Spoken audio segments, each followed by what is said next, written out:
Radhe Radhe friends, हरे कृष्णा, श्री हरिदास। कैसे हैं आप सभी लोग? कमेंट बॉक्स में ज़रूर बताइएगा। मैं आशा करता हूँ कि आप सभी लोग स्वस्थ होंगे और अपने अपने कार्यों में व्यस्त होंगे। तो एक बार मेरे साथ ज़ोर से जयकारा लगाइए। एकादशी महारानी की जय, विष्णु भगवान की जय, माघ मास की जय। तो माघ मास जो है वो स्टार्ट हो चुका है। माघ स्नान जो है वो स्टार्ट हो चुके हैं। सभी लोग खूब पुण्य कमाने में लगे हुए हैं और अच्छी बात भी है। सभी लोग इस मास में नाम जाप करिए। भगवान विष्णु को समर्पित मास है, सूर्य को, भगवान गणेश को समर्पित ये मास है। इस मास में सबसे ज़्यादा कथाएं कराई जाती हैं। दान पुण्य का विशेष महत्व है। तो खूब नाम जाप करिए, खूब पुण्य कमाइए। कलयुग केवल नाम आधारा, सुमिर सुमिर नर उतरहि पारा। तो माघ मास की पहली जो एकादशी है, छठ तिला एकादशी, इस पूरे मास में तिल का बड़ा विशेष महत्व होता है, क्योंकि इस मास का जो पहला त्यौहार है ना, वही होती है तिलकुटा चौथ या तिल चौथ। इस पूरे मास में शकरकंद और तिल का विशेष रूप से प्रयोग किया जाता है। डिफरेंट तरीके की पूजाओं में दान किया जाता है, सेवन भी किया जाता है, खाया भी जाता है उन्हें। तो जो एकादशी है माघ मास की पहली, उसका नाम है छठ तिला एकादशी। आज के इस वीडियो में आपको मैं बताऊंगा कि छठ तिला एकादशी पर मतलब सबसे पहले तो छठ तिला एकादशी कब है, किस दिन मनाई जाएगी, पारण का समय क्या रहने वाला है, 6 प्रकार से तिल के जो प्रयोग हैं वो मैं आपको बताऊंगा, कब समाप्त हो रही है, व्रत कथा इत्यादि आपको नेक्स्ट वीडियो में मिल जाएगी। क्या करें, पूजा पाठ कैसे आपको करनी है, छठ तिला एकादशी की सारी चीज़ें आज के इस वीडियो में मैं क्लियर कर दूंगा। तो जो छठ तिला एकादशी है वो इस वर्ष 5 फरवरी और 6 फरवरी 2 दिन बताई गई है। क्योंकि देखिए, एकादशी की जो तिथि होती है ना, वो हर वक्त 2 दिन ही होती है। मतलब क्योंकि तिथि कभी भी एक समय पर नहीं आती है। तिथि हमेशा अपने अलग समय से आती है और अलग समय पर चली जाती है। तो तिथि का कोई भी समय निश्चित नहीं होता है। इसीलिए सारी जो तिथियाँ एकादशियाँ हैं वो 2 दिन होती हैं। कोई भी एकादशी जो है वो एक दिवस पे या एक पर्टिकुलर दिन नहीं मनाई जाती है। ये एकादशी की एक विशेषता है, और सिर्फ एकादशी की नहीं, ये बहुत सारी चीज़ों की विशेषता है। क्योंकि तिथि अपने अकॉर्डिंग आती है और अपने अकॉर्डिंग ही चली जाती है। तो छठ तिला एकादशी जो है वो 5 और 6 फरवरी 2 दिन बताए गए। यह माघ मास की कृष्ण पक्ष की एकादशी के रूप में मनाई जाती है। इसमें 6 प्रकार के तिल प्रयोग होने के कारण इसे छठ तिला एकादशी कहते हैं। माघ मास के कृष्ण पक्ष की एकादशी को छठ तिला एकादशी इसलिए कहा जाता है क्योंकि इसमें 6 प्रकार से तिलों का प्रयोग किया जाता है। वो क्या है वो मैं आपको आगे बताऊंगा। सबसे पहले मैं आपको ये बता देता हूँ कि आपको छठ तिला एकादशी किस दिन करनी है। तो देखिए, छठ तिला एकादशी में जो एकादशी की तिथि है वो 5 फरवरी 2024 को शाम 5:25 पर आ रही है। शाम को 5:25 पर आ रही है। और 6 फरवरी 2024 को 4:07 तक ये एकादशी की जो तिथि है ये रहने वाली है। तो छठ तिला एकादशी का जो व्रत है वो 6 तारीख को किया जाएगा, क्योंकि एकादशी का व्रत हमेशा उदया तिथि में किया जाता है। पारण का समय क्या है? तो देखिए, पारण हमेशा द्वादशी तिथि में किया जाता है। एकादशी का व्रत अगर आप करते हैं तो ये आपको पता होना चाहिए कि एकादशी का पारण हमेशा द्वादशी में किया जाता है। तो द्वादशी जो है वो 6 फरवरी को 4:07 पर आ रही है और 7 फरवरी को 2:02 तक रहेगी। 6 फरवरी को 4:07 से जो द्वादशी है वो आ रही है, और ये 7 फरवरी को 2:02 तक रहेगी। और पारण का शुभ मुहूर्त क्या रहने वाला है? वो रहेगा 7 फरवरी के दिन 7:06 से 9:18 सुबह तक। इस समय में आप ये पारण का शुभ समय है, सबसे अच्छा समय है। बाकी 2:02 तक द्वादशी तिथि रहने वाली है, तो इसके बीच आप कभी भी पारण कर सकते हैं। अब आ जाती है कि छठ तिला एकादशी पे आपको पूजा किस प्रकार से करनी है। तो छठ तिला एकादशी की जो आपको पूजा करनी है वो पंचामृत में तिल मिलाकर पहले भगवान विष्णु को स्नान कराया जाता है।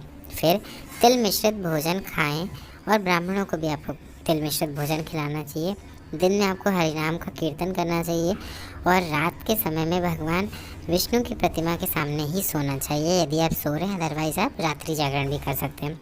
इस प्रकार के नियमों के साथ इस वैकुंठ धाम की प्राप्ति कराने वाली एकादशी की जो है वो पूजा करनी चाहिए। तो ये मैंने आपको बता दिया। इसके साथ में अब हम आते हैं कि 6 प्रकार के तिलों का क्या प्रयोग है।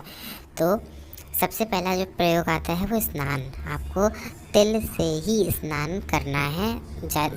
काले रंग के तिलों को आप जल में डाल लीजिए, उस जल से आप स्नान करें। इसके बाद में काले तिल और बेसन हल्दी को मिलाकर एक उपटन प्रयोग बना लीजिए। स्नान के पहले उस उपटन को अपने पूरे शरीर पर आपको लगाना है और उससे स्नान करना है। इसके बाद में हवन, आपको एकादशी के दिन कंडे पर भी आप धूनी दे सकते हैं, अदरवाइज़ आप लकड़ी पर भी हवन करिए और उसमें आपको काले तिल घी में मिश्रित करके आपको हवन में आहुतियाँ देनी है। इसके बाद में तर्पण अपने पितरों के नाम का, पूर्वजों के नाम का आपको तर्पण करना है तांबे के लोटे से। कई जगह लोहे के लोटे से भी करते हैं, बट तांबे का लोटा ज़्यादा शुद्ध रहता है। उसमें आप काले तिल मिला लीजिए, चावल गुड़ मिला लीजिए और अपने पितरों का तर्पण कीजिए। सूर्य को जल अवश्य दें। वैसे तो सूर्य को जल रोज़ ही जल देना चाहिए। सूर्य भगवान हमें फ्री में एनर्जी दे रहे हैं, तो इवन हम उन्हें 1 लोटा जल तो दे ही सकते हैं, क्योंकि सूर्य को मजबूत करने का सबसे अच्छा तरीका यही होता है कि आप सूर्य को जल चढ़ाएँ। सूर्य को जल चढ़ाने की जो एक प्रॉपर विधि है वो मैं आपको किसी और वीडियो में बता दूंगा। और सूर्य को जल चढ़ाने से आपका सूर्य मजबूत भी होता है। तो तांबे के लोटे में काले तिल, रोली और गुड़ मिलाकर सूर्य भगवान को अर्घ दें। सूर्य को भगवान को जल चढ़ाएं अवश्य षटतिला एकादशी के दिन। इसके बाद में भोजन में भी आप काले तिल का प्रयोग करें। काला तिल या सफ़ेद तिल वो आपके ऊपर है, पर भोजन में भी आप तिल का प्रयोग करें। तिल से बहुत सारी चीज़ें बनती हैं, आप उनका सेवन करें। और तिल को बहुत सारी चीज़ों में डाला जाता है, उनका भी आप सेवन कर सकते हैं। यदि आप व्रत नहीं कर रहे हैं तो आप पोहे वगैरह भी बना सकते हैं, अदरवाइज़ आप लड्डू खा सकते हैं। इसके बाद में आ जाता है तिल का दान। कम से कम 1.25 किलो से 3 किलो तिल का दान आप अवश्य करें। देखिए, किसी भी व्रत उपवास में दान का बहुत ज़्यादा महत्व बताया गया है। दान करना बहुत ज़्यादा ज़रूरी है। इस कलयुग में तो दान की इतनी विशेषता है कि मैं आपको क्या बताऊँ कि 50 वीडियो इस टॉपिक पर बनाए जा सकते हैं। तो ये जो छोटी छोटी एकादशी और इसी के साथ में रहती है ना, जो अंतिम संस्कार, मतलब जब आपको पता चले कि किसी की शांति हो गई, किसी ने अपने चार का त्याग कर दिया है, तो अंतिम संस्कार में ले जाने वाली जो वस्तु है, जो चीज़ें हैं, दान अवश्य करें। वो आपको कभी भी इवन अगर नहीं करनी। अगर आपके घर में ऐसा हुआ है तो फिर आप कर सकते हैं, लेकिन अगर आप किसी की शव यात्रा जा रहे हैं तो आपको अंतिम संस्कार में यूज होने वाली जो भी सामग्री का दान बहुत ही डाली जाती है दान, और विशेष रूप से काले तिल का दान जो होता है वो आपके शनि को उस परिवार से आई हुई चीज़ें आपको छूनी नहीं, रिलीफ मिलेगा। अगर आपका हमेशा ध्यान रखिएगा, तो चाहे वो इवन मैंने आपको पहले बताया कि शव यात्रा में नाश्ते के प्रकार से जो तिल आपको पता चले, आप अपने घर से मंजीरे ले जाओ, अपने घर से शंख ले जाओ, लेकिन उनके घर का एकादशी कब है, क्या करना है, ना शंख, ना मंजीरा, ना घंटी, ना नखाने, ना पैसे, ना सिरी में, ना फूल, कुछ भी आपको टच नहीं करना होता है। बाकी अगर आपको कोई डाउट, सिर्फ आप एक काम कर सकते हो, आप अर्थी को कंधा दे सकते हो, क्योंकि ऐसा काफ़ी सारे प्रांतों में होता है कि लोग बदल को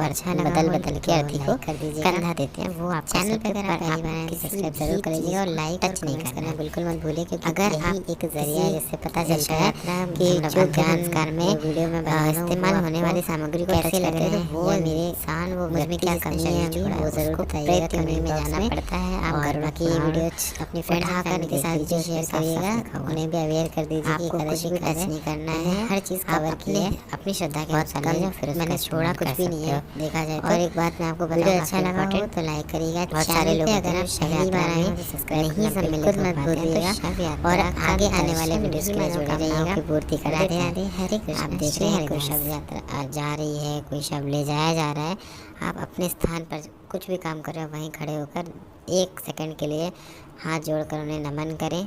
अपने मन में अपनी इच्छा जो भी है जागृत करें, वो अवश्य पूरी होगी। तो ये कुछ चीज़ें थी जो मैंने आपके साथ शेयर करी शव यात्रा से रिलेटेड। कि क्या करना चाहिए शव यात्रा देखें, अगर आप क्या नहीं करना चाहिए। अगर वीडियो अच्छा लगा हो, ज्ञानवर्धक लगा हो थोड़ा सा भी, तो लाइक कर दीजिएगा। अगर आपको कोई चीज़ ना समझ में आई हो तो कमेंट बॉक्स में पूछ लीजिएगा। और कुछ मैं गलत बोल गया हूँ तो उसके लिए मैं पहले क्षमा चाहता हूँ, क्योंकि बहुत सारी चीज़ें होती हैं जो छूट जाती हैं और बहुत सारी चीज़ें होती हैं जो गलत बोल दी जाती हैं, तो उसके लिए मैं क्षमा चाहता हूँ। चैनल पे अगर नए आए हैं तो सब्सक्राइब कर लीजिए। वीडियो अगर अच्छा लगा तो फ्रेंड्स एंड फैमिली के साथ शेयर कर लीजिएगा। राधे राधे, हरे कृष्णा, श्री हरिदास। और आगे आने वाले वीडियोस के लिए चैनल के साथ हमेशा जुड़े रहें।